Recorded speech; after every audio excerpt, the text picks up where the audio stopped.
Is the swamp anchor dead? The shelf without a master point. I used this for years, as a lot of people around here did. I didn't know it was called the swamp. I used to refer to it as an angel wings thing because that's what it kind of looked like. When do I even want to tie a swamp anchor? Well, let's say I've gone to these two bits and we'll pretend I've got a screw gate on that one that's got the gate kind of on the rock a bit there. And I tie like a fairly regular knot there, an overhand to equalise the two bits. What do you think to the angle? It's a bit on the big side. It always looks worse on camera. It's about 90 degrees, perhaps a fraction over.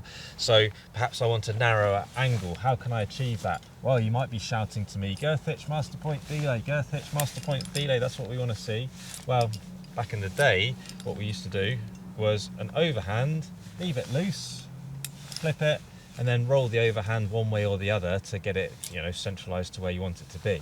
And then what we did is we kind of treated this like two separate slings. So I take one strand, clip them, and then you can just slide the knot out a little bit. There we go. Shelf without a master point. So it is the shelf without the normal master point, isn't it? Does that matter? Well, I could clip into this.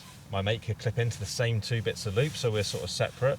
We could put that carabiner in there, couldn't we? And use that as the master point. I clip in, my mate clips in, jobs are good. And what have I got? A better angle. Is it strong enough? Well, in a pull test, that'll break at probably like over 20 kilonewtons, so pretty flipping strong. Is it redundant?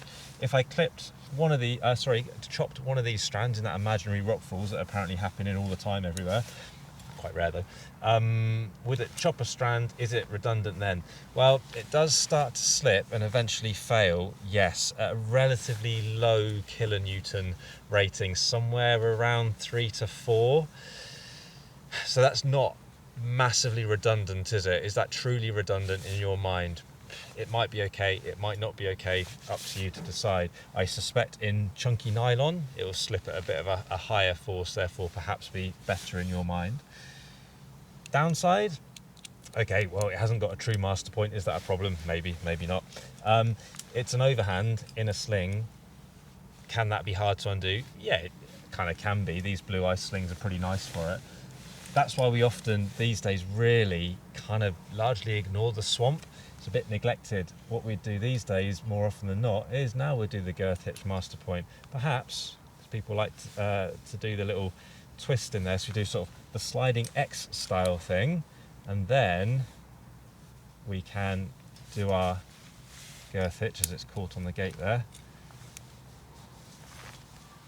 Have I got a shelf? Have I got a master point? This is the whole thing here. It has to have a carabiner, doesn't it? I can then clip in, I can belay off it, whatever. Strong enough? Yes, over 20 kilonewtons, great. I've done a whole video on this, of course. What happens if I chop through one of these? 5-6 kilonewtons slippage, eventually come off the end, wouldn't it, if that cut through?